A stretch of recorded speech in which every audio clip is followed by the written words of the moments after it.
proteção de Deus, declaro aberta a sessão. Iniciamos com os cumprimentos de boas-vindas aos embargadora Judite e o embargador Vigílio, que estavam de férias, e aí retornam a esta sessão. Cumprimentamos também o procurador de Justiça, doutor Arli, que passa a compor a nossa Câmara de Julgamento por este mês. Bem-vindos a todos. Temos algumas sustentações orais, são várias. E eu começo a falar que tem a doutora, acho que a Luciane, já estava aí na sala aguardando para saber se o processo dela será julgado. Doutora Luciane, não há quórum para esta sessão. Os julgadores convocados estão em outras sessões, não poderão participar do julgamento em que Vossa Excelência pretende. Eu agradeço, Excelência. Então, eu aguardo a próxima data. Agradeço a sua atenção. A sustentação oral. Nesse caso, fica adiado para a próxima da remanescente da pauta anterior. Com sustentação oral, nós temos o processo 142 da pauta, apelação civil 082-44-50-13, de relator Aloísio Cavalcante Cordeiro, Fundação Petrobras Seguridade Social Petro, relatora desembargadora Judite Nunes. Algum advogado para sustentar neste processo? Sem advogado presente, julgado na sessão virtual. Processo seguinte, 143, apelação civil 0100-337-44, município de Tabuleiro Grande e Centro de Tratamento Ósseo Limitada, ME. Embargador Vigílio é o relator. Algum advogado para sustentar neste processo? Não tem advogado, julgado na sessão virtual. 144, 0810, 745, 45. Apelante é Banco Bradesco S.A., Colmeia Rota do Sol Residência, Empreendimento Imobiliário, Construtora Colmeia. Apelado Alexandra Mara de Aquino Feitosa Souza e outros. Embargador Vigílio é o relator. Algum advogado para sustentar neste processo? Sim, Excelência, bom dia. Bom dia. Sim, Excelência, bom dia. Caroline. Doutora Caroline. Doutora Caroline fala por qual das partes? Pelas partes apeladas, seu Laércio e dona Alexandra Mara. O relator está a votar pelo desprovimento do recurso do banco. Correto, desembargador Vigílio? Então, Vossa Excelência vota pelo desprovimento do apelo do banco, correto? Isso. Então, satisfaz, doutora Luciane? Caroline, satisfaz, doutora sim. Caroline, desculpa, doutora Caroline. Satisfaz, sim. Sim? Agradecemos a compreensão de Vossa Excelência, fica decidido a unanimidade, recurso desprovido. Muito obrigada. Bom dia, bom trabalho. Bom dia, obrigado, doutora. Processo seguinte é o 145, 081-6933-59, apelante Norma Maria Freire Câmara, apelado MDRN, Areia Preta Construindo Empreendimentos e outros. Embargador Vigílio é o relator. Algum advogado para sustentar neste processo? Nenhum advogado, julgado, sessão virtual. Processo seguinte, 146, apelação 082-70-43-54, apelante RCDKM, apelado CDKQM. Embargador Vigílio é o relator. Algum advogado para sustentar neste processo? Nenhum advogado, julgamento virtual. Apelação 147, a pauta, a apelação 083-99-58-04, apelante Geralda Bezerra da Rocha, apelado Banco Mercantil do Brasil, S.A., embargador Vigílio, relator. Algum advogado para sustentar neste processo? Julgamento virtual. 148, apelação civil 085-44-57-27, apelante Lígia Oliveira Torres de Azevedo, apelado Estado do Rio Grande do Norte, apelados e Perne, embargador Vigílio, relator.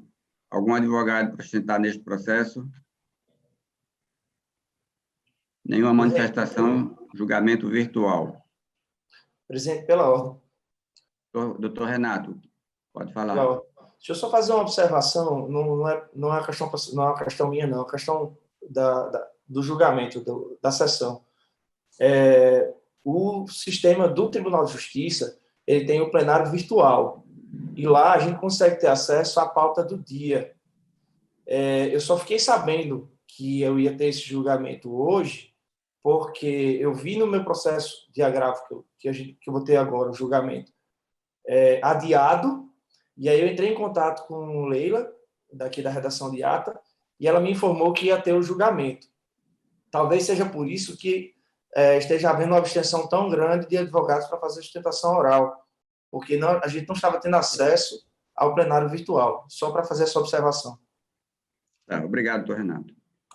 Pagador Vigílio, penso que os processos com sustentação oral de relatoria de Vossa Excelência da sessão passada nós concluímos. Há um processo agora, o 150. Bom dia. Como o senhor estava pegando os processos da sessão passada, desembargador Vigílio, ainda se encontra pendente de julgamento um processo meu, o 0100-337, dígito 44. Deixa eu verificar, doutor. É o 143, presidente. 143, desembargador Vigílio. Da pauta. Da pauta anterior.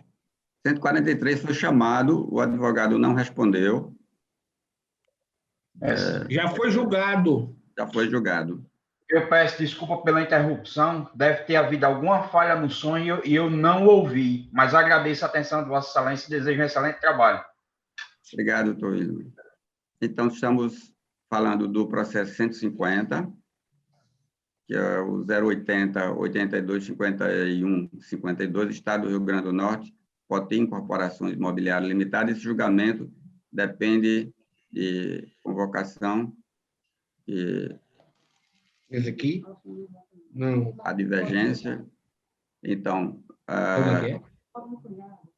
eu penso, Leila, que nós não temos quórum, não temos a presença dos convocados nesta sessão, correto, Leila? Correto, desembargador.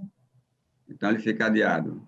Processo 151, 080, 15, 99, 11, Unimed Natal, agravado Matheus Alves Pinheiro, relatoria da desembargadora Maria Zeneide. É doutor Renato que sustenta neste processo? Sim, Excelência. 151. A relatora vota pelo desprovimento do agravo, que é da Unimed. Satisfaz Vossa Excelência?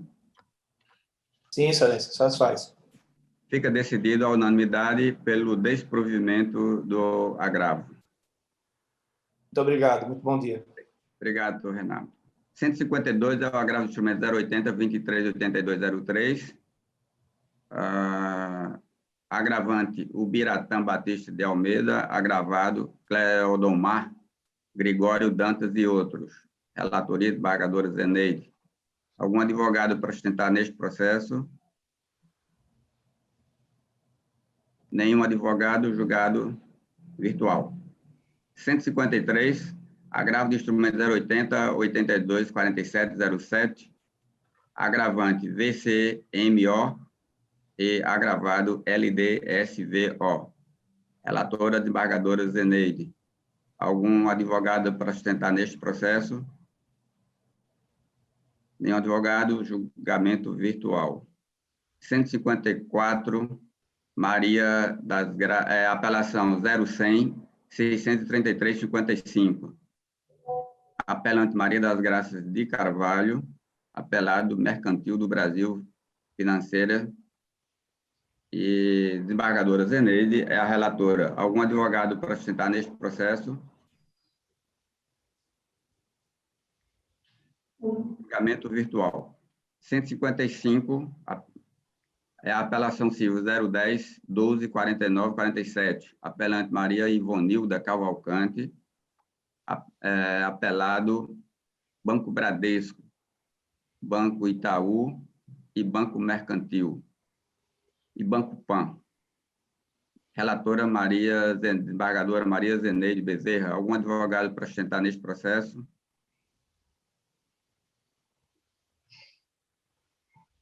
Julgamento virtual. 156. Apelação civil 0800-791-13. Apelante Augusto Calista Sobrinho. Apelado Mercantil do Brasil Financeira. Relatora desembargadora Maria Zeneide. Algum advogado para sustentar neste processo?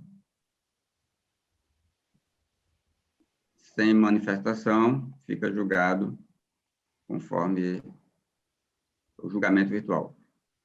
O 157, apelação e remessa, exame 080-20-37-79.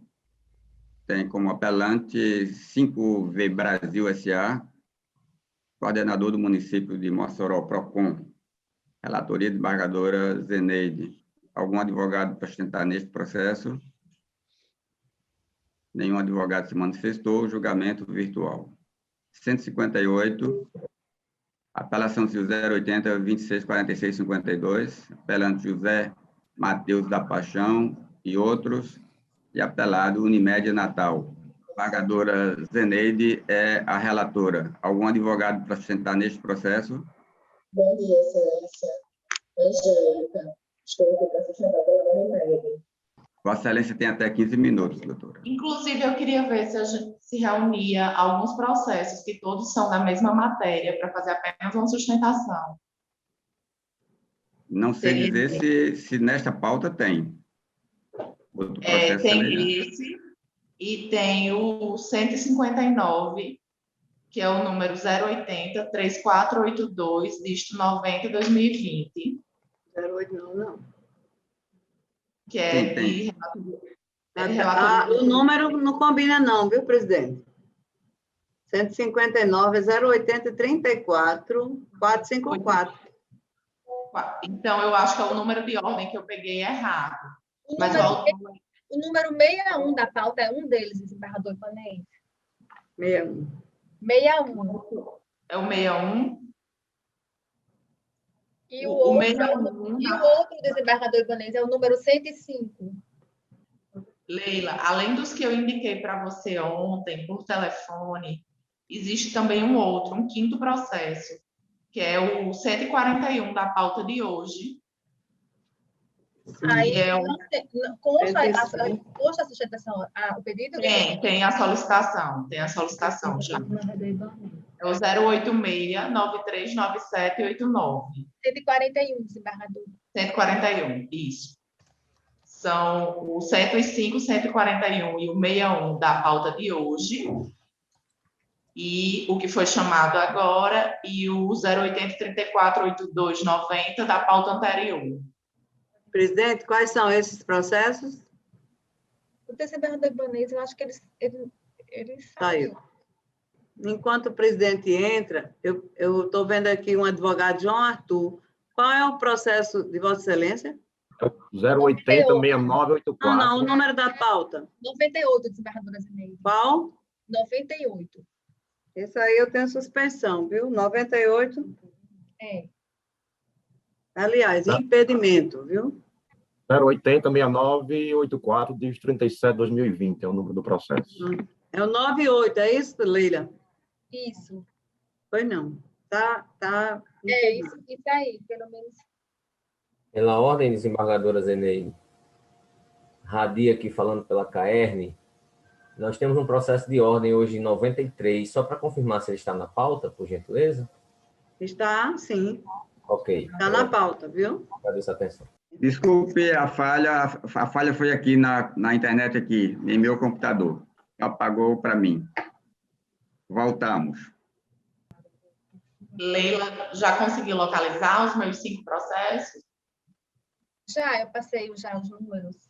Já passou, né? Desembargador Ibanez, os números são 61, 105, 141, 158, que o senhor chamou, E qual é o... E tem mais outro, doutora Angélica? Tem o 080 3482. Ontem eu tinha visto como se a ordem fosse 159, mas eu acredito que é 160, porque o anterior foi um número a mais. O autor é Heitor Gabriel. É 160. É o 160, né? Eu tinha anotado a ordem com um número a menos. Então, a doutora quer fazer uma sustentação para esses 5 Para os processos. 5 casos. Sim. Tá. Podemos começar agora. Bom dia a todos. Os 5 casos em tela versam sobre menores que requerem terapias para tratamento do autismo, a Unimed. A Unimed basicamente não se infere na autorização para as terapias indicadas. Ela se infere só com relação ao custeio de métodos de terapias que comumente têm sido prescritos por neurologistas e psicólogos a essas crianças. Só que são métodos sem nenhuma comprovação científica, que, inclusive, não são reconhecidos pela ANS, motivo pelo qual não constam no rol da ANS. E o rol da ANS, o rol da ANS 428 de 2017 é justamente o instrumento limitador das coberturas contratuais para planos de saúde. Como se trata de uma relação privada e não de uma relação baseada na saúde universal, como é previsto pelo artigo 197, que seja exercido pelo Estado e não pelos planos de saúde, é flagrante o fato de que toda relação com o plano de saúde tem que, de fato, existir um limitador contratual. É realmente um absurdo o que essas pessoas têm indicado contra a Unimed, contra demais planos, requerendo terapias que não foram contratadas, que não constam do rol da ANS, que não têm reconhecimento científico, o que, inclusive, seria uma irresponsabilidade da Unimed autorizar esse tipo de terapia de forma indiscriminada, como tem acontecido com as prescrições, a crianças, pois, comumente, a Unimed é solidariamente condenada quando se trata de casos de erros médicos, de erros de procedimento no hospital. Então, essa é uma reflexão que eu peço que os senhores tenham em relação a esses casos, pois comumente tem que ser ingressado em face da Unimed e dos demais planos de saúde, verificando esse tipo de terapias que não são reconhecidas cientificamente, que não têm aprovação da ANS, que é o órgão regulador dos planos de saúde no Brasil. E, realmente, essas terapias têm sido aplicadas nas crianças de forma indiscriminada. E isso pode ter resultados futuros que venham a prejudicar essas crianças e, naturalmente, os planos de saúde, como a Unimed, serão condenados solidariamente em face de erros, seja pelo diagnóstico, seja pela terapia que foi aplicada de uma forma errada, seja pela ausência de evolução, ou qualquer outro tipo de sequela que possa vir a causar essas crianças. Como se tratam de menores, eles sequer podem optar pelo próprio tratamento. São opções impostas pelos seus genitores ou pelos seus responsáveis e em comum acordo com os seus médicos. Comumente, dezenas de crianças com autismo são tratadas no bojo da clientela da Unimed com as terapias convencionais, como de fato elas são autorizadas a todos os beneficiários. Só que realmente a aplicação de métodos como o ABA, Denver, Padovan, Bobat, Pedesuite, que inclusive tem diversos artigos científicos que o criticam, já realmente se multiplicando no meio médico, realmente se tornam algo temerário em relação não só à responsabilidade da Unimed, como também em relação à saúde das crianças. Então, eu peço realmente essa reflexão, pois as decisões que recorremos tratam como se o rol da ANS fosse apenas uma listagem exemplificativa, quando, na verdade, inclusive, o próprio STJ tem mudado seu posicionamento com o RESP no final do ano 2019, publicado já no ano 2020, 17.33013, o STJ determinou que esse rol deveria ser analisado como se taxativo fosse. Afinal de contas, a ANS é o órgão responsável e realmente capaz para a aferição técnica com relação a esse tipo de terapias. E se essas não entraram no rol da ANS, de fato, elas não possuem capacidade para isso, ou comprovação científica suficiente. Então, eu peço que realmente os senhores façam essa reflexão com relação a esse tipo de responsabilidade em relação aos menores e peço que os recursos propostos pela Unimed sejam providos, reiterando todos os termos postos nos agravos e nas apelações dela. Muito obrigada. Obrigado, doutora. Vamos anunciar o julgamento na sequência. São processos distintos. Vamos ver. No 158, que foi o chamado agora, o voto da relatora é pelo desprovimento da apelação, que é da Unimed, e pelo provimento da apelação do usuário, para elevar o dano moral para R$5.000. Demais julgadores concordam com o voto da relatora. No 160, que sou o relator, e nesse caso a Unimed é agravante, meu voto é por desprover o recurso, o agravo. Os demais julgadores concordam comigo. Fica assim decidido à unanimidade. Esses dois processos são os da pauta anterior, e eu vou chamar agora os da pauta do dia, que começamos com o 61. É de relatoria da desembargadora Zeneide. O voto dela é pelo desprovimento da apelação. A apelação é da Unimed, então ela está votando por desprover o apelo. Falta o voto da desembargadora Judite neste processo. Eu estou acompanhando a relatora, Excelência. Então, fica decidido a unanimidade. O 105, também é a Unimed, eu sou o relator.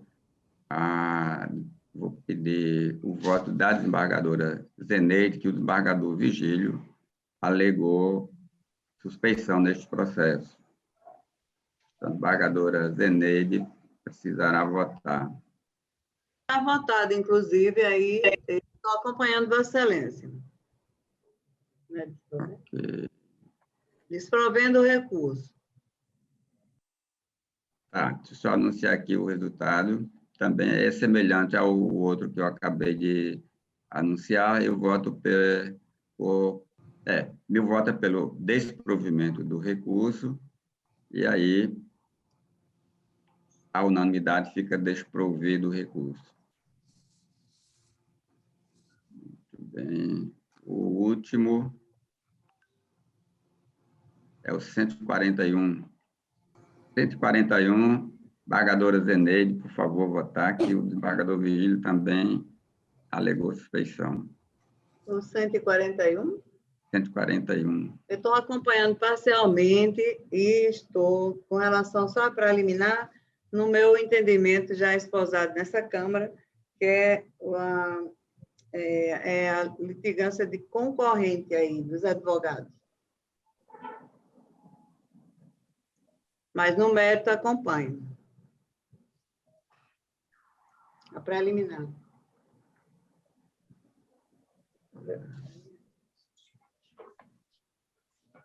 Ele não está conhecendo. Vossa Excelência não está conhecendo, não é, do recurso da parte autora por carência de legitimidade. Mas esse é o entendimento já esposado na Câmara com relação a este assunto. Portanto, eu estou discordando apenas na preliminar e, no mérito, acompanho Vossa Excelência. Então, tanto é que eu fiz o mérito também, porque eu já sabia que a Câmara não concorda comigo. E no acordo já está dizendo que a Câmara rejeita a preliminar. Aliás, eu vou corrigir o acórdão só, tá? Em acolher a preliminar. Então, eu vou corrigir o acórdão. Eu penso que os outros também entendem dessa forma. Então, a emenda precisa ser, o acordo precisa ser corrigido. O voto para a advogada, a doutora Angélica, é pelo desprovimento do apelo da Unimed. Então, a gente já antecipou alguns processos, mas eu vou conferir se nós já julgamos todos. Sim, todos da pauta anterior, ainda não, né? Ainda temos processos com sustentação da pauta anterior. O 162 é o agravo de instrumento 080-8049, 67, Companhia Energética do Rio Grande do Norte, agravante, agravada, Aliança Indústria Salineira Limitada. Sou relator. Algum advogado para sustentar neste processo? Nenhum advogado respondeu, julgado. 163, a apelação civil 004106 é o Ministério Público, município de Serra Negra do Norte e outros. Eu sou o relator. Algum advogado para sustentar neste processo? Então, não tem advogado, julgado virtual. Este processo 165 não tem suspeição e impedimento. Então, precisamos só, e nesse caso, tem sustentação oral, então não temos como julgar. Se o advogado dispensar a sustentação oral, mas eu não sei se ele está presente, e aí poderia ser votado com o juiz, com o desembargador convocado, já que não aparenta haver divergência aqui no julgamento. Desembargador, bom dia. Bom dia. É Sebastião Leite que está falando. O senhor pode repetir, por favor, o processo e as partes? É a apelação civil 081-01-40-65, apelante Heriberto Escolástico Bezerra Júnior, apelado do Instituto de Previdência Social do Servidor do município de Natal. Perfeito, excelência. Eu represento os interesses do doutor Heriberto, gostaria de fazer a sustentação oral, sim, nem que tenha impedimento de desembargadora Zeneide e suspeição da desembargadora Judite, de modo que eu acho que a gente vai precisar convocar alguém de outra Câmara, não é isso? E aí, por isso que não temos... Mas deixa eu dizer uma coisa ao senhor. E aí, me permita, porque o colega talvez não tenha já ninguém da Procuradoria do município, se o senhor tiver, se a turma tiver formando entendimento, dando provimento à apelação, eu abro mão da sustentação. Bom, meu voto está proferido pelo provimento parcial. Eita, parcial, você quer saber o que é, né? Que significa...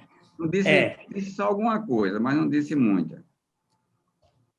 Então, vamos esclarecer, porque depende, o processo pode ser julgado e resolvido. Então, o resumo final, doutor, voto por prover parcialmente o recurso para reconhecer o direito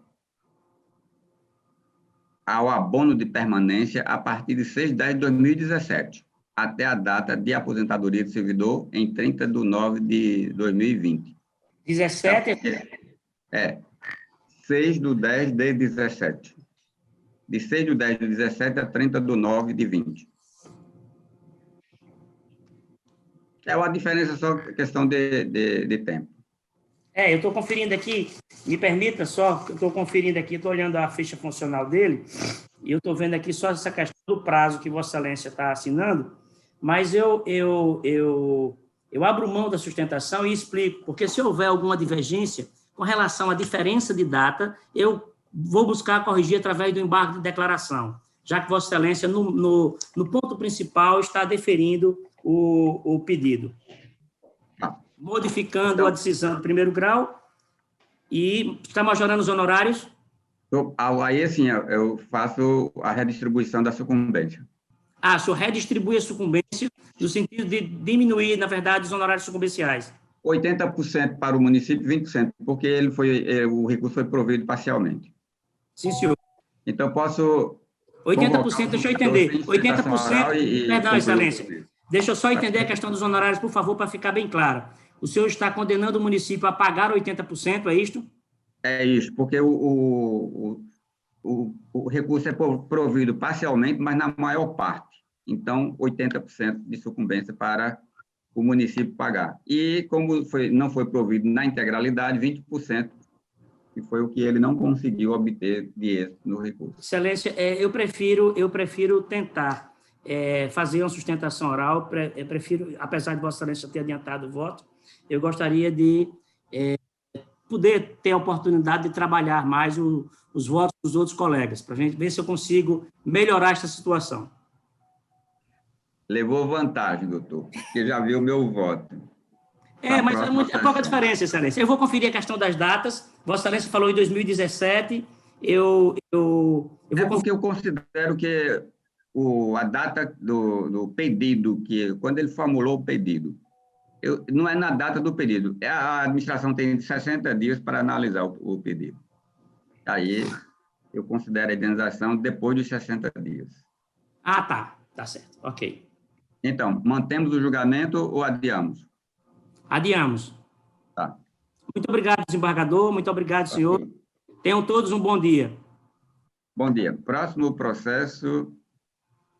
Excelência, pela ordem, se o senhor pode me permitir, desculpe interrompê-la, é Tatiana que está falando, vou abrir aqui meu vídeo. Eu tive um problema na internet, infelizmente, nessa situação, estou aqui tentando me conectar, consegui me conectar há algum tempo, eu realizei o pedido de sustentação da pauta número 146, e eu não consegui acompanhar o senhor para ver se já havia sido chamado. 146 da pauta, é uma apelação. Já foi chamado. Já foi chamado. Realizei o pedido, infelizmente eu estou aqui desde cedo no escritório, tive que chamar uma pessoa para poder acessar aqui, que eu não consegui me conectar. E aí, realmente, eu não sei o resultado, se o senhor me permitisse fazer as considerações. Tá. A doutora fala por qual das partes? Renata Coutinho, pela apelante também. Pela apelante? Porque os dois recursos foram apelantes e apelado, né? As duas pessoas. Então, o relator, que é o desembargador Vigílio, votou nos seguintes termos. Aliás, ele votou pelo desprovimento dos dois apelos. Mantendo a sentença como está. São as considerações, mas se os senhores me permitirem, mas tudo bem. Por causa dessa situação da internet, realmente eu fiquei bem nervosa aqui, mas... Tá. Julgado assim, doutora. Tá bom, obrigada. Bom, então, voltamos, acho que concluímos os processos da pauta anterior. Retornamos a pauta do dia.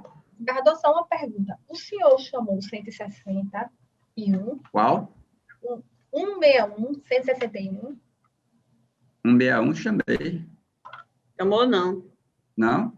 161, não. Eu não ouvi, por isso que eu perguntei. Eu vou chamar. Agravo de instrumento 161 080 64 97, Severino Azevedo de Oliveira Júnior, e agravado o Ministério Público Estadual. Eu sou o relator. Algum advogado neste processo? Nenhum julgado. E agora? Pauta do dia. Número 9, agravo de instrumento 080 63 44 34. Agravante Peruíbe Comércio de Produtos Eletrônicos.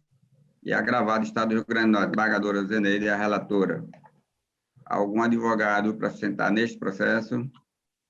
Estou presente, Excelência. Luísa Guimarães. Doutora Luísa, fala por qual das partes? Pelo agravante e Peruíbe. Pelo agravante. Vossa Excelência tem a palavra por até 15 minutos, doutora. Excelentíssimo senhor presidente desta colenda Câmara Civil, salvo dos demais julgadores, ilustríssimo senhor representante do Ministério Público, caros servidores, colegas advogados e demais presentes.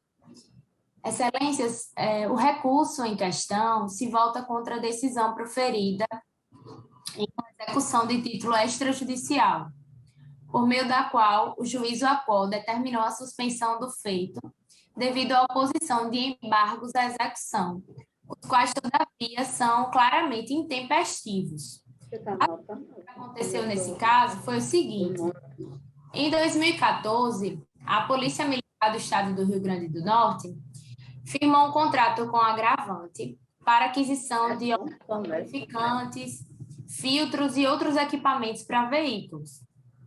Em que pese essa mercadoria realmente tenha sido entregue, a Agravante nunca recebeu os valores que lhe eram devidos. Anos de negociação extrajudicial sem êxito, em 2019, a Agravante, a Peruíbe, ajuizou essa ação de execução. Após processado o feito, o Estado foi intimado para pagar a dívida ou opor embargos à execução de 30 dias úteis. Ocorre que, devidamente intimado, o Estado apresentou uma simples petição que denominou de impugnação à execução, por meio da qual questionou tão somente os cálculos como se houvesse acesso à execução. Não houve nenhuma alegação mais profunda acerca da nulidade do título ou algo desse gênero. A discussão se atém simplesmente aos cálculos apresentados. Mas, como essa petição foi juntada nos autos, o juiz Acó concedeu um prazo de 15 dias úteis para que o Estado sanasse esse erro e promovesse a oposição dos embargos à execução por meio de ação autônoma, nos moldes que determina a legislação processual. Esse prazo que foi concedido, ele encerrou em 22 de maio, mas só em 5 de junho que o Estado distribuiu os embargos como ação autônoma, sendo estes claramente intempestivos. Ainda assim, o juiz Acó suspendeu a execução.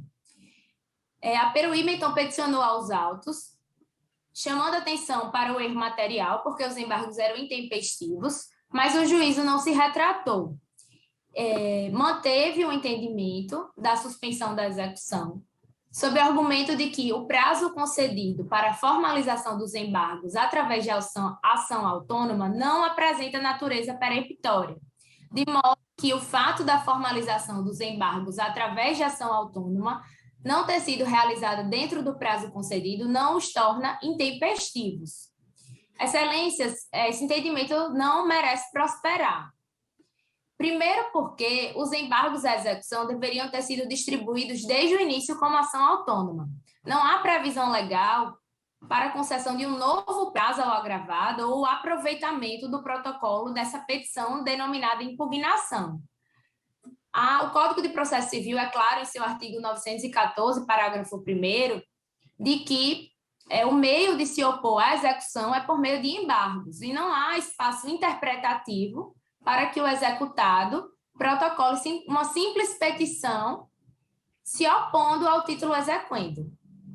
Inclusive, é nesse sentido que caminha a jurisprudência dos tribunais pátrios, que vem sendo firme em reconhecer a intempestividade de embargos apostos nos próprios autos de execução, uma vez decorrer de erro grosseiro, sobre o qual não se aplicaria o princípio da instrumentalidade das formas. Em segundo lugar, mesmo que fosse considerada a possibilidade de concessão de um novo prazo para a regularização dos embargos, este não foi cumprido pelo Estado. Os embargos apostos seriam intempestivos, já que não foram distribuídos no prazo concedido pelo juiz Acó. E, além disso, em terceiro lugar, esses novos embargos que foram postos como ação autônoma, nessa nova oportunidade, o agravado ainda não colacionou aos autos peças essenciais para o desenvolvimento, o prosseguimento do feito. Ele não apresentou a petição inicial da execução, nem a planilha de cálculos da execução. E o juízo, ainda assim, concedeu um novo prazo para que essas peças fossem apresentadas, e o Estado novamente não cumpriu essa terceira oportunidade, esse terceiro prazo que foi concedido. Então, não há razão para que o juiz Acó saia concedendo prazos atípicos que não são previstos na legislação processual, porque isso acaba afastando o exequente da execução do seu título, do recebimento dos valores que estão sendo perseguidos nesses autos. Então, é importante destacar que o prazo para a oposição de embargos à execução é peremptório, e a sua dilação caso seja admitida, porque eu entendo que isso nem seria possível, já que não existe na legislação, mas o juiz Wacol concedeu essa oportunidade, essa nova oportunidade também teria a mesma natureza do prazo para a oposição de embargos, também seria peremptório. Então, o que não se pode permitir é que essa interpretação seja acolhida por esse tribunal no sentido de que o prazo para a oposição desses embargos não teria essa natureza peremptória, porque isso pode, inclusive, gerar um precedente e causar muito prejuízo em outros processos. Então, para que seja feita justiça e que o exequente tenha observado o seu direito, nós pedimos que seja provido esse agravo de instrumento para que seja reformada a decisão agravada e reconhecida a intempestividade dos embargos à execução, concluindo-se pela ausência de oposição dos embargos, já que eles foram intempestivos, determinando-se, então, a expedição do precatório para satisfação do crédito exequendo, conforme determina o artigo 910, parágrafo 1º do Código de Processo Civil. São essas as minhas considerações. Obrigada. Obrigado, doutora. O voto da relatora é por desprover o agravo e, por unanimidade, está julgado desprovendo o agravo. O próximo processo é o 31, apelação civil 0800-379, Banco Itaú, BMG consignado, é o apelante, apelada Francisca Gomes da Silva, desembargadora Zeneide, a relatora. Algum advogado para sustentar neste processo? Bom dia, excelência. Sim. Doutora Juliana. Isso. Falta sua imagem, doutora. Já ativei. Tá. Fala por quem? Pelo Banco Itaú. Banco Itaú, que é o operante. Vossa Excelência tem até 15 minutos, doutora. Pode iniciar. Obrigada, excelência. Meu bom dia a todos, meus sinceros cumprimentos a vossas excelências, a todos que nos assistem. Bem, nesse caso, a parte apelada, ela alega na sua exordial que vem sofrendo descontos supostamente indevidos em seu benefício, aduzindo que não contratou empréstimo consignado junto à empresa, à instituição financeira ora apelante, tampouco autorizou os referidos descontos e buscou, com a propositura da mencionada demanda, a declaração de inexistência dos débitos contra si imputados e também a condenação do banco apelante ao pagamento de indenização a título de danos morais e materiais, este último em dobro.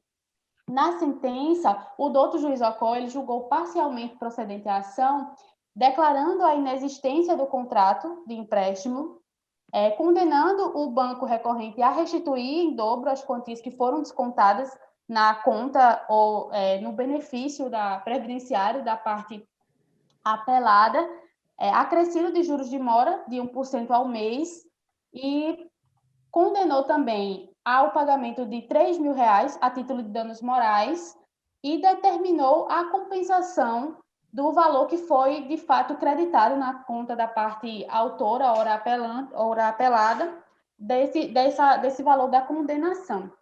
Ocorre, excelências, que, embora, com a devida vênia, o doutor magistrado Wacol tenha se baseado, tenha se fundamentado na perícia grafotécnica que fora realizada, ele não levou em consideração todo o conjunto fático probatório que foi colacionado aos autos, razão pela qual requer que o banco apelante requer que a sentença seja reformada no sentido de julgar improcedentes os pedidos autorais. Ora, excelências, fora disponibilizado o valor referente ao empréstimo consignado na conta de titularidade da parte apelada, comprovando, de fato, que não houve falha na prestação de serviço do banco recorrente, apontando, inclusive, a comprovação de existência de vínculo contratual entre as partes, afastando possíveis prejuízos que tenham sido supostamente causados em decorrência desses descontos. Esse fato, excelências, demonstra por si só a boa-fé por parte dessa instituição financeira, porque a instituição financeira disponibilizou o valor do empréstimo na conta da parte recorrida, e razão pela qual o banco não deveria ter sido condenado à restituição de valores descontados, porque o contrato é válido. Embora haja essa perícia grafotécnica nos autos, indicando que supostamente houve adulteração na assinatura que foi aposta no contrato que foi juntado aos autos, mas existe a comprovação de transferência bancária para conta de titularidade da parte apelada, comprovando o vínculo contratual, comprovando a boa-fé da instituição financeira em cumprir com sua obrigação naquele contrato que foi pactuado, né, seria de transferir o valor remanescente, porque foi utilizado uma parte para quitar um contrato anterior e a outra parte, que se chama de troco, foi disponibilizada para a parte recorrida em sua conta bancária, sem nenhuma inconsistência, como consta nos autos, no comprovante de transferência eletrônica. Com relação aos danos morais que foram arbitrados, excelências, cumpre ressaltar que não estão presentes nos autos os pilares da responsabilidade civil, ou seja, não estão configurados nos autos o ato ilícito, o dano e o nexo causal, restando injustificada a condenação do banco apelante e a indenização por danos morais, razão pela qual a sentença também merece reparos, uma vez que, comprovadamente, o crédito referente ao contrato de empréstimo consignado foi disponibilizado para a parte apelada. Não houve, excelências, inclusive, qualquer comprovação que os descontos relacionados ao empréstimo consignado em voga tenham prejudicado o sustento da parte apelada, tampouco causado desequilíbrio ou abalos de ordem moral à mesma. Ademais, excelências, a conduta do banco apelante não pode ser vista como um dano hábil a respaldar indenização por danos morais, uma vez que a simples movimentação financeira supostamente sem autorização não gera danos morais indenizáveis, posto que a situação que foi vivenciada pela parte apelada constituiu apenas mero aborrecimento insuficiente à configuração de dano moral. Verifica-se, excelências, que a apelada ela não junta aos autos qualquer comprovação efetiva dos danos morais que foram supostamente sofridos em decorrência dos descontos ocorridos por causa do empréstimo que estamos discutindo nessa oportunidade, razão pela qual ela não cumpriu com o seu dever de provar os fatos constitutivos de seu direito, conforme preconiza o Código do Processo Civil, no artigo 373, em seu inciso 1. Ressalta-se ainda, excelências, que o valor arbitrado em indenização por danos morais é uma quantia vultuosa, e as indenizações por danos morais elas devem ter o caráter compensatório e não punitivo. Ele se torna punitivo quando mantém uma condenação em um patamar tão desproporcional, e isso é prestigiar o locupletamento ilícito, e como é sabido, é vedado pelo ordenamento jurídico pátrio. Diante de todo o exposto aqui, eu não vou me alongar muito, requer que o presente recurso ele seja provido integralmente para reformar a sentença, de modo que os pedidos autorais eles sejam julgados totalmente improcedentes.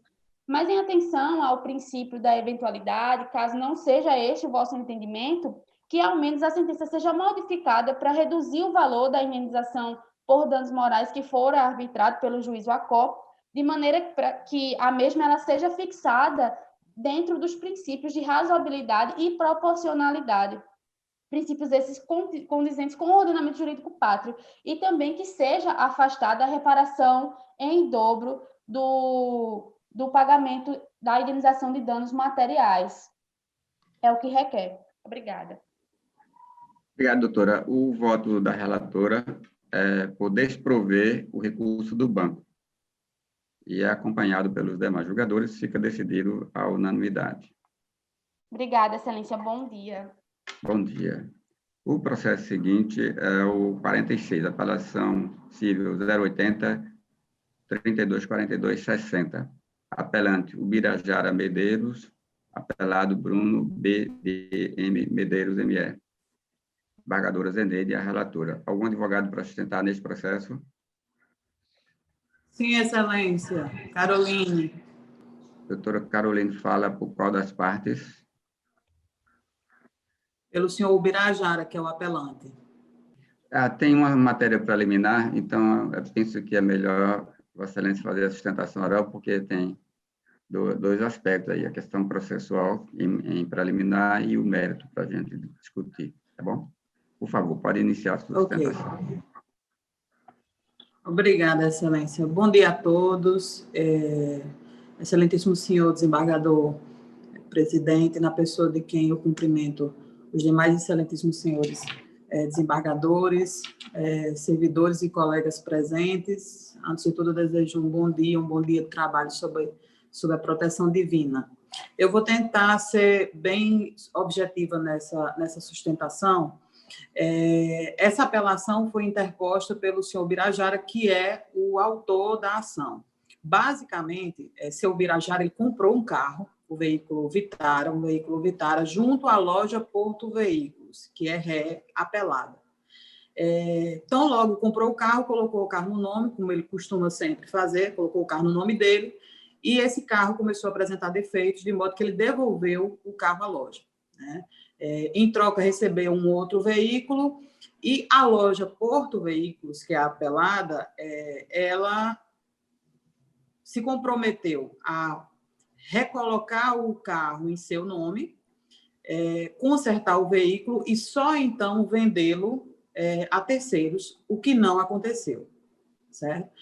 Seu Birajara começou a receber cobranças, despesas de PVA, licenciamento, DPVAT, e, ao consultar a situação do carro no Detran, percebeu o registro de uma alienação fiduciária junto ao Banco Finasa para a pessoa de Laíse Niama, pessoa que era completamente desconhecida do seu Birajara até então. Seu Birajara tentou solucionar essa questão da titularidade do veículo, não conseguiu, não restou alternativa, ajuizou a demanda. Inevitavelmente, incluiu no polo passivo, junto com a Porto Veículos, que era a loja, essa pessoa de Laíse Niama, que foi quem contratou esse financiamento. Iniciada essa ação, surgiu a informação de que, na época da compra desse veículo pela senhora Laíse Niama, ela era casada com uma pessoa de nome Nivaldo Varela, cuja inclusão no polo passivo foi também solicitada, de modo que essa ação ela ficou sendo movida contra 3 partes: Porto Veículos, Laíse Niama e seu marido, na época, depois ex-marido, Nivaldo Varela. O objetivo da ação, o objetivo de seu Birajara, o cerne da discussão, era retirar o carro de seu nome, diante de direito seu e em razão de todos os transtornos que estava sofrendo em razão dessa situação. A ação, o MM Juiz Oacó julgou parcialmente procedente os pedidos, reconheceu o direito de seu Birajara, responsabilizando a loja Porto Veículos. Reconheceu a legitimidade da senhora Laíse e do senhor Nivaldo em figurar no polo passivo, mas julgou improcedente os pedidos em desfavor da senhora Laíse e do senhor Nivaldo. Entendeu não haver responsabilidade destes. E esse é o meu objetivo em realizar essa sustentação. Chamar a atenção para a responsabilidade dos dois, da senhora Laíse e do senhor Nivaldo. Por quê? Porque compraram um veículo na loja Porto Veículos, sabendo que o carro estava no nome de seu Birajara. Não tiveram a preocupação, enquanto adquirentes do carro, em colocar o carro no nome destes, contrataram, não se sabe como, um financiamento, né, junto ao Banco Finasa. Essa informação dessa alienação fiduciária, ela consta até hoje no banco de dados do carro, colocando a placa e o Renavan no site do Detran. Inclusive, quando eu confeccionei a apelação, eu juntei a consulta atualizada, consta o gravame, o registro da alienação fiduciária, informado pelo Banco Finasa para a senhora Laíse. Então, a senhora Laíse, ela deu um carro em garantia que não estava em nome dela, estava no nome de seu Birajara, como está até hoje. No curso da ação, informou que esse financiamento teria sido quitado, contudo, nunca diligenciou no sentido de dar baixa nesse gravame. Não comprovou ter contatado a instituição financeira para baixar esse gravame. Esse gravame continua lá até hoje. A senhora Laís e o senhor Nivaldo informaram que se divorciaram e, na partilha dos bens, esse carro teria ficado para o senhor Nivaldo. E, segundo relatou o senhor Nivaldo, informação que prestou em audiência, ficou consignado em termo, teria vendido esse carro a terceiros. Ou seja, adquiriram um carro em nome de seu Birajara e nunca transferiram a titularidade. Deram um carro em nome de seu Birajara em garantia de uma dívida, né, em que pese esse carro não estivesse no nome deles. Passaram esse carro adiante para terceiros sem que providenciassem a transferência de titularidade. Informaram nos autos não saber o paradeiro desse carro. E, enquanto estiveram de posse desse carro, nunca se preocuparam com as despesas decorrentes do veículo, como IPVA, licenciamento, DPVAT, e pode-se concluir que nunca se preocuparam com a quitação dessas despesas, porque essas despesas estão todas em aberto, né? Não se concentraram no fato de que alguém seria cobrado por essa dívida e que esse alguém seria o seu Birajara. Então, assim, como foco central da ação, o objetivo, a tutela jurisdicional principal pretendida é a retirada do carro do nome do seu Birajara, e consta no banco de dados do veículo o gravame da alienação fiduciária, né, registrada para a senhora Laís, entende-se que não tem como passar, não tem como se operar essa transferência sem passar por essa pessoa. E, considerando que a senhora Laís e o senhor Nivaldo, eles, primeiro como adquirentes e depois como vendedores, porque compraram e depois, segundo eles, ainda que sem comprovar, se desfizeram do carro, eles adotaram condutas idênticas, condutas ilícitas idênticas à da loja que os vendeu,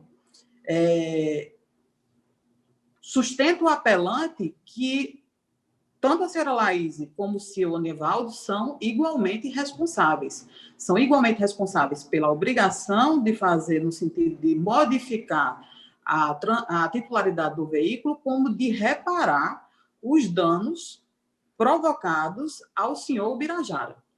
O senhor Birajara, quando devolveu o carro à loja, ele entregou o carro e toda a documentação relacionada à transferência da titularidade devidamente assinada.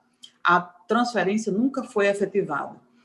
Cobrou, nunca teve as suas súplicas atendidas.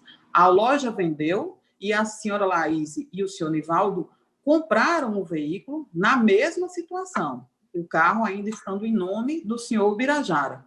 E é impossível admitir que eles não tivessem conhecimento desse fato, porque a documentação do carro era clara, no sentido de quem era o titular do veículo.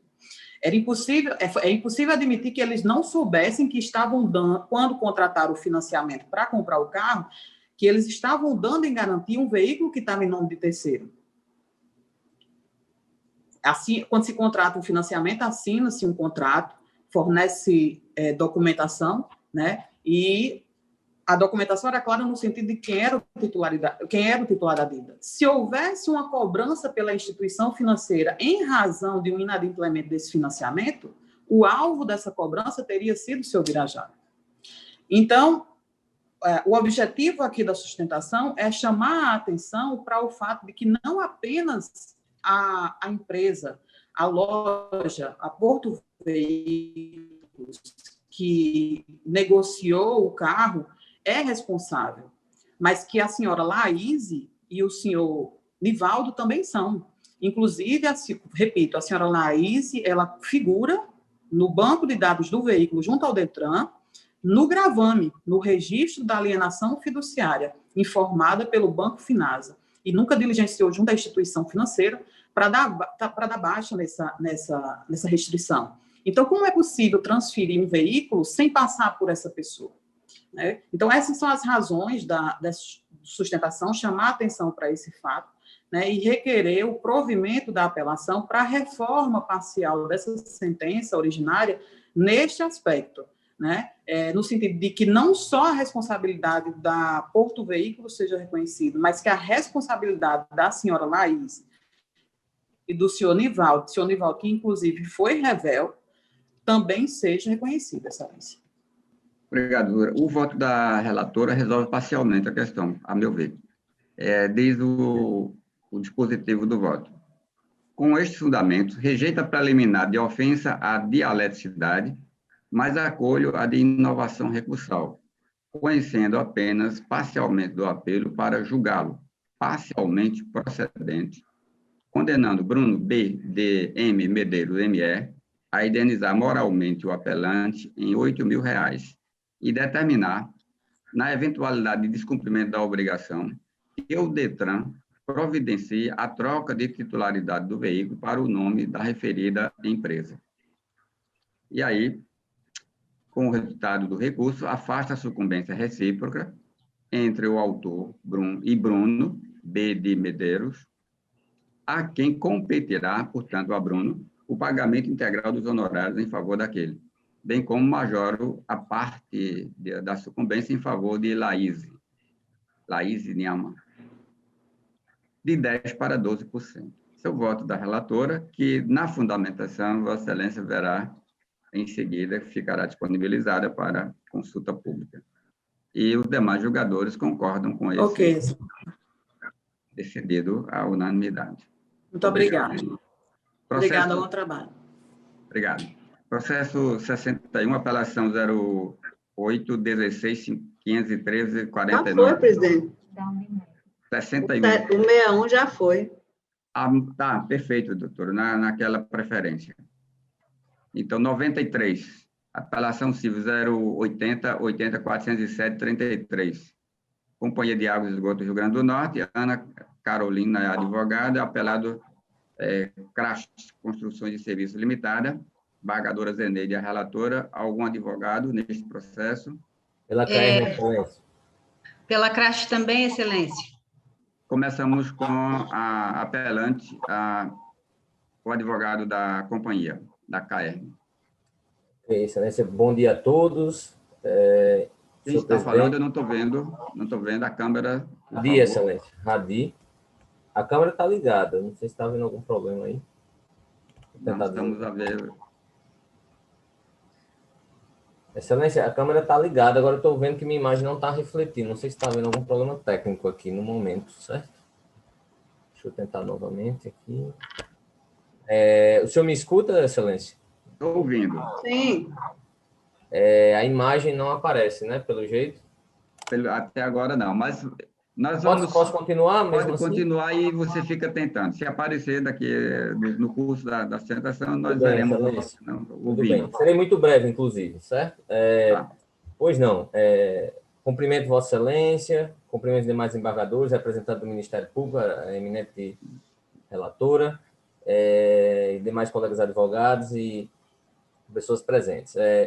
A CAERN apela, nesse caso, né, só explicando rapidamente, se trata de uma ação regressiva por parte da empresa Crast. Houve um incidente com um funcionário da Crast, não é, há tempos atrás. Isso motivou uma reclamação trabalhista por herdeiros, né, desse funcionário terceirizado, e, na época, houve uma condenação que supera os R$200 mil, na época, a título indenizatório, né? E foi feito um acordo da empresa Crast com os herdeiros, né, com os autores dessa reclamação trabalhista, e tão logo resolvida essa questão, houve ingresso dessa ação judicial, onde a Crast é a autora, e, nesse caso, apelada. Advindo a sentença, a CAERN foi condenada, não é? E a gente recorre, vou dispensar de tratar de questões preliminares que já foram colocadas no recurso, e venho a essa colenda Câmara, neste momento, apenas para ressaltar, excelência, que não há prova nos autos da culpabilidade da CAERN relacionada a isso, no nosso entender, pelo menos. Explico. De fato, durante a ouvida das testemunhas, né, na instrução probatória, a Crasta rolou alguns testemunhos que sequer estavam lá no evento, certo?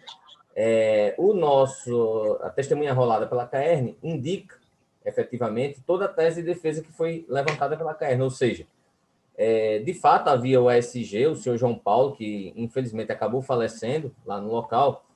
Ele era orientado, vamos dizer assim, no máximo, eventualmente, a fazer a amarração de alguma corda de caminhão, porque o que é que acontece lá no incidente? São tubos, daqueles tubos de saneamento, né, que são colocados em caminhão por uma empilhadeira, certo? E aí, conforme foi dito até pela testemunha da CAERN na instrução, eventualmente esses ESGs eram convidados a fazer a simples passagem da corda de amarração de um lado para o outro do caminhão. Acontece que, atentem bem para esse detalhe, o pai do acidentado, ou seja, da vítima, era funcionário da CAERN. E, na visão da CAERN, contrariando todas as orientações da empresa, esse pai, enquanto operador da empilhadeira, nesse dia especificamente, volto a ressaltar, nesse dia especificamente, sugeriu que o filho subisse no caminhão, porque tinha um cano lá, alguns canos, enfim, um pouco fora do lugar. E nessa história, o cano descarrilhou do local e acabou vitimando, ele caiu do caminhão e acabou vitimando. Então, não houve em nenhum momento, orientação, e não há nada nisso nos autos, orientação expressa da CAERN, determinando que ele subisse em caminhão ou algo dessa natureza. Quando muito, vamos dizer assim, havia alguma orientação no sentido de simplesmente, como uma mera ajuda, jogar uma corda de um lado para o outro. O que não aconteceu no dia por ordem expressa do pai, que apesar de ser funcionário da CAERN, é bem verdade, não há incontrovérsia isso nos autos, ele fez isso contrariando toda a orientação da empresa e, digo mais, se o filho tivesse descumprido a ordem do pai, nada teria acontecido com ele, porque não era a orientação da empresa. Portanto, muito provavelmente, por culpa exclusiva da própria vítima e do seu pai, vamos dizer assim, eles decidiram, por conta própria, fazer essa intervenção lá no local. E isso, inclusive, está bem, digamos assim, especificado ao longo da nossa defesa, esclarecendo exatamente isso, que, na verdade, houve, digamos assim, um atendimento a um pedido de um pai para um filho, e não uma ordem propriamente da empresa. Em razão disso, inclusive, Excelência, a gente entende claramente que, se não é de considerar totalmente a CAERN isenta de responsabilidade, que se pelo menos reconheça a concorrência de culpas em relação às duas empresas, porque não podemos esquecer de nenhuma maneira que a empresa Crast era empregadora do acidentado, tá certo? Se há de se considerar uma atividade tipicamente de risco, não se poderia isentar de qualquer modo a empresa Crast de qualquer responsabilidade, até porque, diga-se de passagem, o processo foi encerrado por um acordo, isso está nas nossas preliminares, inclusive a questão da coisa julgada, foi encerrado o processo na Justiça Especializada do Trabalho, foi encerrado o processo por um acordo liderado e motivado pela própria Crast, que foi quem tomou a iniciativa de tentar resolver a situação, tá certo? Então, em razão disso, peço perdão pela ausência da imagem, Excelência, mas concluo reiterando, né, pelo provimento do recurso de apelação manejado pela CAERN e desejando bom dia e bom trabalho a todos. Obrigado. Obrigado, doutor. A doutora, por gentileza, pode... Pois não, Excelência, obrigada. Bem, excelentíssimo senhor desembargador Ibanez Monteiro, presidente da 2ª Câmara Civil do Tribunal de Natal, excelentíssima relatora, doutora Maria Zeneide Bezerra, excelentíssimo doutor Virgílio Macedo e excelentíssima senhora desembargadora Judite Nunes, ilustre secretária, procuradores. Só um minutinho, doutora. Vossa Excelência, viu aí a emenda? Desembargador Ibanez? Ela está falando pela parte adversa? Sim, estou falando pela apelada, Crash Construções. É porque a desembargadora Zeneide é muito prática, ela já quer anunciar que o voto dela é favorável à sua pretensão. Ah, pois não, Excelência, Tá pois... certo? Aí é só a praticidade da desembargadora Zeneide que... O que o senhor me sugere, Continue presente. Excelência? Eu Então, continuo se Vossa a Excelência sustentação? quiser continuar, pode continuar. Pois não. Pelo voto dela, não haveria necessidade. De fato, o voto dela Pois é pelo então. desprovimento do apelo da companhia. Certo. Tá? Pois então, neste caso, eu vou abrir mão da sustentação para contribuir com a celeridade da sessão do tribunal. Tá, ótimo. Agradecemos a compreensão de Vossa Excelência e proclamo o Eu que resultado agradeço, que Excelência. a Câmara, à unanimidade, concorda com o voto da relatora, que é pelo desprovimento do apelo da Companhia de Águas. Pois obrigada.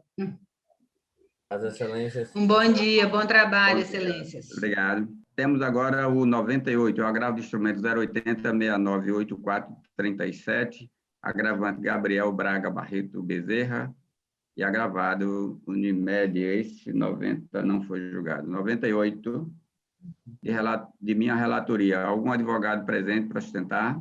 Presente, Excelência. João Arthur, advogado da parte, agravante. Neste, temos o impedimento de desembargadora Zeneide. Então,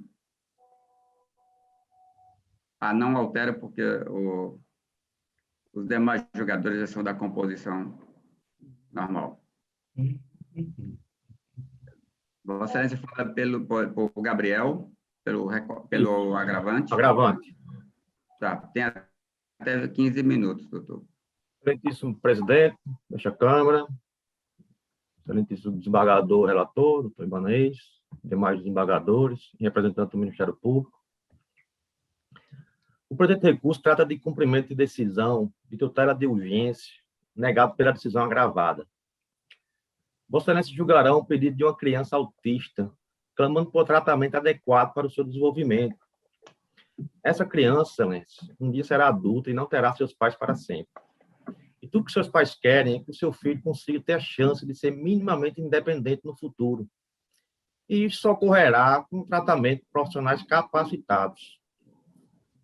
A decisão que se pretende cumprir deferiu o tratamento do agravante por meio de rede credenciada, mas também ressaltou da necessidade de que este tratamento seja realizado com especialistas em distúrbios de linguagem e autismo.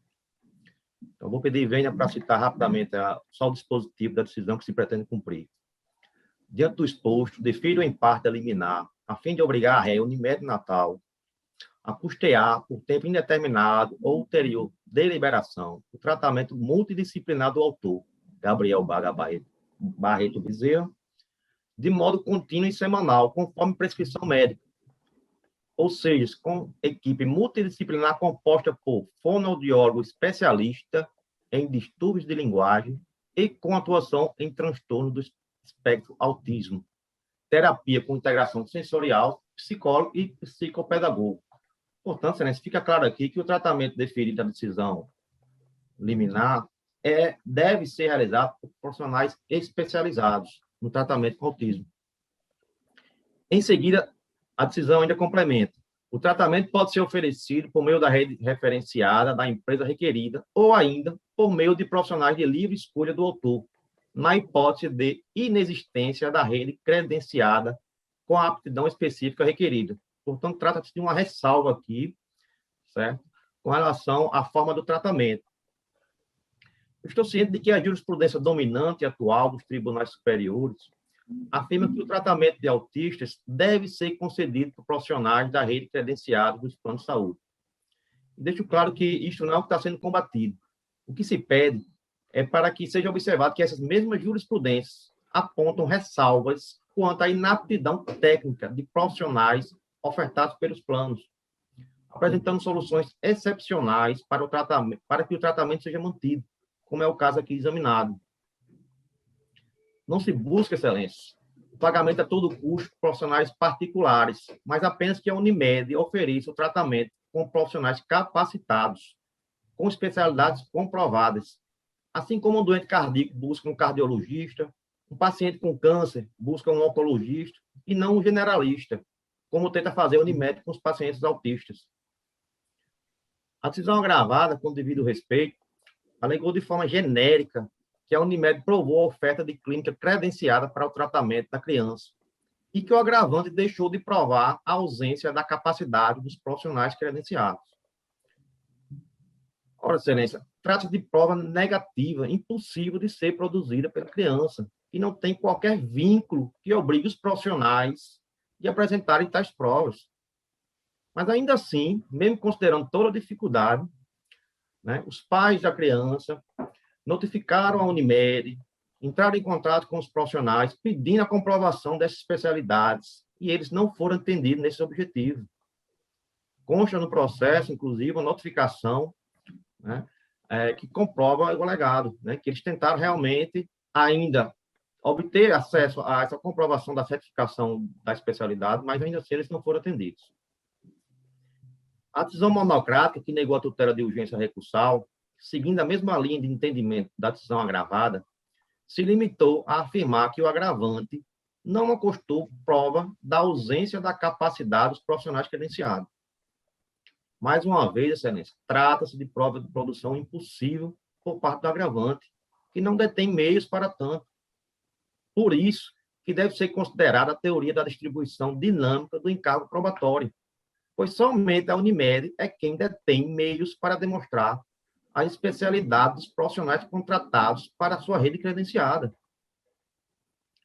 O parecer do Ministério Público, também com a devida vênia, apenas considerou, segundo a jurisprudência dos tribunais superiores, que o tratamento deve ser realizado pela rede credenciada da Unimed, ignorando totalmente a ressalva levantada pelo agravante quanto à total ausência de prova da aptidão técnica dos profissionais apresentados pela Unimed. Não há provas nos autos das especialidades dos profissionais da rede credenciada pela Unimed. Excelência, as únicas provas que foram apresentadas pela Unimed são meros currículos anunciados em sites de clínicas que não servem como meio de prova. O necessário seria a apresentação da certificação técnica para que o paciente tenha plena certeza de que o tratamento está sendo realizado por profissionais capacitados. E foi assim que foi definido pela decisão liminar. Portanto, Excelência, busca-se com o presente agravo apenas o cumprimento da citada decisão e que o tratamento da criança seja realizado com profissionais comprovadamente especialistas no tratamento de autismo. Assim, reitero pelo deferimento do agravo em julgamento, para que, enquanto não ofertado o tratamento com profissionais comprovadamente especializados, seja ele mantido por profissionais particulares, implicando nos bloqueios das contas da Unimed, se reiterado o descumprimento. É isso, Excelência. Bom, o meu voto é pelo desprovimento do recurso, do agravo, e os demais concordam comigo, então fica decidido a unanimidade. Fundamento, depois Vossa Excelência acompanha quando for disponibilizado. Próximo processo é o 103, agravo de instrumento 080728666, Companhia Energética do Rio Grande do Norte, Federação das Indústrias do Estado do Rio Grande do Norte. Algum advogado para sustentar neste processo? Nenhum advogado presente, julgado. 105, agravo de instrumento 080776122, agravante Unimed, agravado Bernardo Marques de Oliveira. Qual é esse número, presidente? 105. Ele já foi julgado. votado. Já Foi foi. julgado. 110. 110 é o agravo de instrumento 080904043, agravante Magali Magda Bezerra de Abreu e agravado Banco Pan-Americano S.A. e outros. Sou o relator. Algum advogado neste processo? Nenhum advogado presente. O 141 já foi julgado. Temos aqui um pedido que chegou logo depois da hora, mas penso que poderíamos atender excepcionalmente. é o 29, é o recurso 08.084,56. Leônidas Alves Cordeiro e Banco Bradesco S.A. A advogada está presente? Pelo menos estava no início da sessão, que eu a vi conversando com Leila, mas parece-me que não permaneceu na sessão, que não se encontra no momento. Então, fica julgado no julgamento virtual a unanimidade. Com isso, penso que julgamos todos os processos com sustentação oral.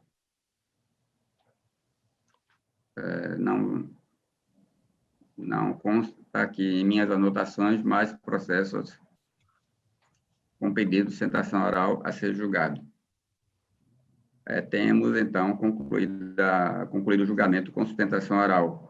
Eu tenho uma questão de ordem para examinarmos antes de passar à pauta administrativa. No processo julgado na sessão anterior, de relatoria das desembargadoras Eneide, esse é direcionado para Vossa Excelência, para a gente resolver uma pendência que ficou. A apelação 0800-164-54 não está na pauta de hoje, porque eu fiquei redator para o acordo naquele julgamento. É uma apelação do Banco Bradesco e um recurso adesivo de Altiva Linhares. Quando eu fui redigir o acórdão, eu percebi que há um recurso adesivo que não foi mencionado no processo. Inclusive, no voto de Vossa Excelência, consta o desprovimento do recurso do banco e, por não poder majorar o dano moral, visto que o recurso era só do banco, manteve. E meu voto foi para reduzir o valor do dano moral para R$ 2.500, porque não há inscrição indevida, apenas o desconto em conta corrente. Mas o recurso adesivo existe. Então, penso que a Vossa Excelência precisará analisar agora o recurso adesivo. E aí eu estou suscitando a questão de ordem para tornar sem efeito aquele julgamento, devolver o processo ao gabinete e analisar essa matéria. Sim, desembargadora. Pois é, na verdade, desembargador Ibanez, como eu não me lembro, tem que ver o processo, né? Tem que ver o voto. Se tivessem dito anteriormente, eu já tinha dado uma olhada. Eu acho que eu devo, então, verificar esse voto e eu posso votar até sexta-feira, é isso? Não. Pode pautar novamente, porque ele foi julgado. Eu vou rever o processo, porque eu não me lembro absolutamente, e na próxima, né, pauta novamente. E a gente discute. Então, vamos acolher a questão de ordem para tornar sem efeito o julgamento e retornar o processo ao seu gabinete, que a Vossa Excelência irá analisar, tá certo? Mas qual é o número, por favor? Apelação civil 0800 164 54 2019. 0800 164 54 2019.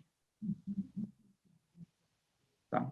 Então, acolhida a questão de ordem, a unanimidade. Perfeito. Concluído o julgamento presencial, os demais processos da pauta com julgamentos virtuais serão analisados e, se houver necessidade de ampliação de quórum, a continuidade se dará conforme o resultado do julgamento.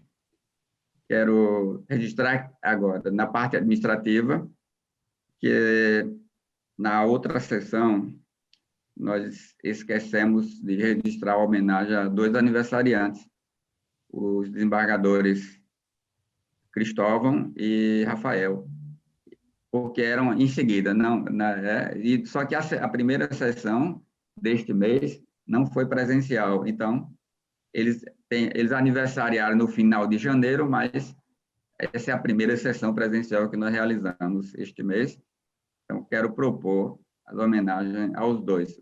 Parece-me que um é 29 e o outro é 30 de janeiro. Leila irá com... Acho que é 30 ou é 31 e o outro é 1º de fevereiro. É? Barra do Rafael é 1º de fevereiro. 1º de fevereiro. Então, pronto, para desembargador Cristóvão e desembargador Rafael. Bom, não tenho mais proposições a fazer. Desembargadora Judite. Também não, Excelência. Só dizer, agradecer os votos de boas-vindas e dizer da alegria de ter retornado. O desembargador Vigílio, se já saiu, está dispensado. Ele tinha um compromisso às 10 horas, já... mas ainda tem tempo, está certo. Desembargador Vigílio. Está aqui, ele está presente. Eu estou vendo. Está aí ele. Está aqui ele. Pronto. Desembargador Vigílio, quer se manifestar? Está desligado, não, o som dele? Eu acho que está. Enquanto ele não se manifesta, desembargadora Zeneide, vamos ouvir a manifestação da desembargadora Zeneide. Está me ouvindo, presidente? Está me ouvindo? Opa, ouvindo, presidente. Não, apenas para agradecer os votos de boa-vinda, exemplo do que já foi dito, e desejar felicidades a todos os aniversariantes. Nada mais. Desembargador Vigílio, eu acelerei, você viu? Acelerei para terminar a sessão antes do seu horário, para dar tempo para você ir para a sua consulta. 9h36 agora. Então, foi muito acelerada essa sessão.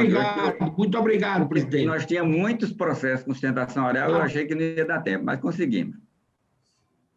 Que você tenha êxito, notícias boas em consulta. A gente, quando vai a médico, espera notícia boa. Muito obrigado. Bom, desembargadora Zeneide.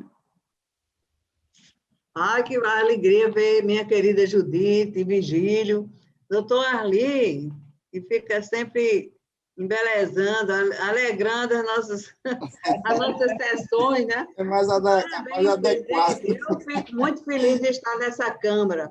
Obrigado, Excelência. Mas eu digo agora... Foi ótimo, registro. É o que, Judite? Embelezado foi ótimo. Pois é, todos nós, né?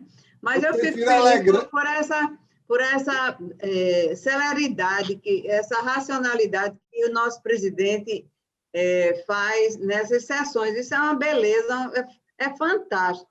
Parabéns, viu, Ibanez? Eu fico muito feliz de estar nessa Câmara, porque eu sou muito agoniada para as coisas acontecerem, e elas acontecem ontem aqui na Câmara. E isso é dito por muitos e muitos advogados, e isso é muito bom. É muito bom, que afinal tem lá na ponta um jurisdicionado esperando pela nossa decisão, né? Mas apenas dizer aos senhores que nós vamos ter um webinário do lançamento do programa Justiça 4.0. Isso aqui é uma coisa assim que o desembargador Ibanez gosta muito, né? E aí vamos ter 24, a Justiça 4.0 e Centros de Inteligência. No dia 25, Justiça 4.0 e Inovação no Poder Judiciário. E no dia 26, Soluções Tecnológicas da Justiça 4.0. Então, o CNJ vão estar aqui 9 juízes, vai ser híbrido, né? Mas aí é bom a gente ter a participação de todos nós para que a gente possa entrar realmente na 4.0. Então, e ainda, no dia 8 de março, a gente já está anunciando, né, desembargadora Judite? O comitê, né, vai fazer uma web grandiosa com diretores de comarcas, com as servidoras, servidores também, é aberta a todos, com relação à valorização da mulher no judiciário. Então, dia 8 de março é Dia Internacional da Mulher, a gente já disse, porque todo mundo assiste essas sessões, e aí já fica uma informação hoje, e a gente vai fazer outras informações a respeito desses webinários. Muito obrigada e muito prazer de estar com vocês. Ótimo.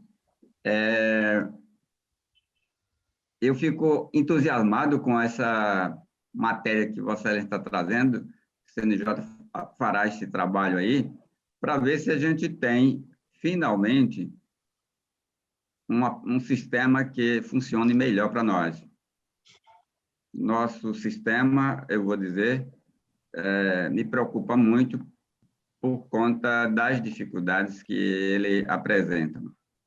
E se esse sistema melhorar, nós iremos comemorar, com certeza, porque estamos a precisar bastante de um sistema melhor que nos ajude mais nos trabalhos nossos.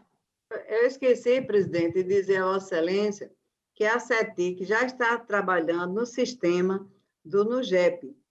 Então, Vossa Excelência, como aí quem está no GEP, juntamente, inclusive, vocês têm que fazer uma outra resolução, mais atualizada, e ficaram de conversar Geraldo, Ricardo Tinoco, para a gente poder terminar essa fase. E Gerânio, da CETIC, disse que em 40 dias, a partir do dia que ele falou conosco a semana passada, o novo sistema do NUGEP já está no ar. Então, isso é muito bom, isso é muito agradável a gente saber que a gente vai melhorar, inclusive, esse sistema do NUGEP. Falei com o Geraldo, viu, embargadora Zeneide, ele disse que não, ele está na vice-presidência. Quando ele quiser, ele fala comigo. Não é quando eu quiser, é quando ele quiser. Eu disse, entre em contato, né? Entre em contato com o desembargador Ibanez, ele tem muita experiência. Eu estou entrando agora, estou aprendendo tudo na vice-presidência, né? Com todos que ali fazem a assessoria, mas o NUGEP tem que ser ontem. Pois é, foi o que ele me disse. Eu falo com você na hora que eu quiser. Eu sei se agora, quando eu quiser, não é quando você quiser, não. Tá certo. Isso é muito bom, isso é muito bom. E daqui a 40 dias, mais ou menos lá para o final de março, a gente já tem um novo sistema que Gerânio garantiu esse sistema, que seria bom. Eu disse a ele que conversasse com você também a respeito desse sistema, porque realmente eu não entendo nada disso aí. Tá bom? Geraldo, daqui a pouco eu tenho sessão com ele no TRE e a gente continua se falando. Doutor Arli, quer fazer seu pronunciamento? Pode ter a palavra. Eu estou muito agradecido. Eu sempre digo, eu aprendo muito, né? Vendo decisões colegiadas, né? A gente aprende muito, realmente. Eu tenho aprendido muito. E é isso, é uma satisfação eu estar de volta aqui essa Câmara. Você é sempre bem-vindo, doutor Arli. É enorme prazer trabalhar em sua companhia. Obrigado. Muito obrigado a todos. Agradecemos e estamos iniciando aí quase que uma semana muito abençoada, muito feliz para todos nós. Amém. Encerrada a sessão.